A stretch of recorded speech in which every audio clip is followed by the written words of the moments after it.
Hello friends, ma'am aina hanwai incoming call ki matang da video ma semjabani kaino haibda incoming call lakku matamdi ko incoming call du da lock karamaina thamgani haibda adu matang da ina video ma haibetang semjabni adu video amdu khoi gi sininau khara gyan ta na da be yaw mane adu ai ngasi gyan ta hangena video se hallaga again puraga laksabani adu di ma'am video se engbiu matam yamna lawjaroi thunai ngandage adu di han badi ko application du download taw mathau tarne ba ai sidai hana dai dum download taw leira da yu hanjage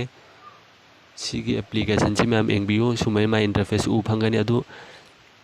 ahan bai open tawdringai da ma'am da kainom ta ngai kho ko fitang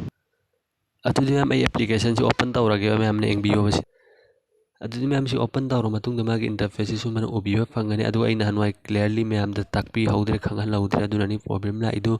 adu ahan basi si open tawro matung da magi interface si sumana obiba phangani gaduga sigi incoming call log ai si sida ahan bi khoi click tawbiro bai fitang sida si ma'am gi punna magi ahan bada off leramgani tu sida on tawbiro adu matung da magi interface si ma'am engbiu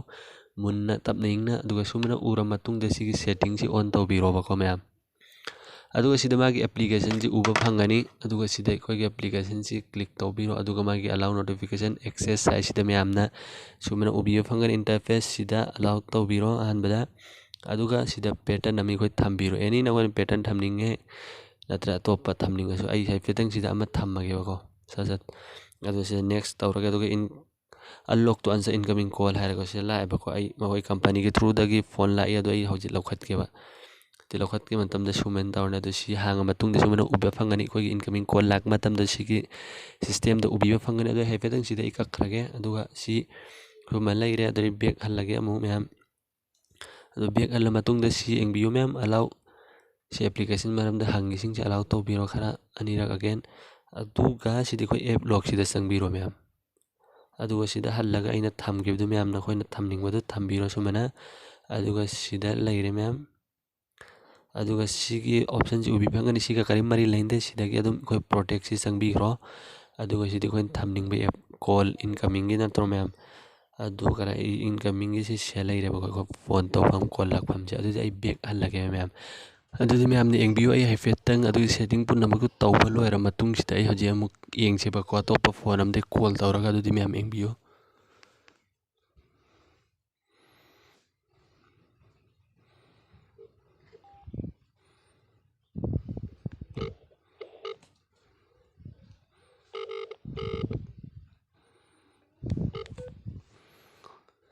adu ma'am hoji ma'am na ubiba phange ko ina incoming call lak pada kamana lock thamgena adu ubiya thamme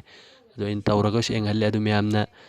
sida so muka gyan tadraga di ma'am na comment da taraga di haibira mu comment da tadraga so haibira ma'am adu dinga sigi video si share loi jalaga loi dinga adu channel se subscribe tawbira mu video se like tawbiyo aduga ma'am da share tawbiyo dinga sigi video se loi janjaga goodbye.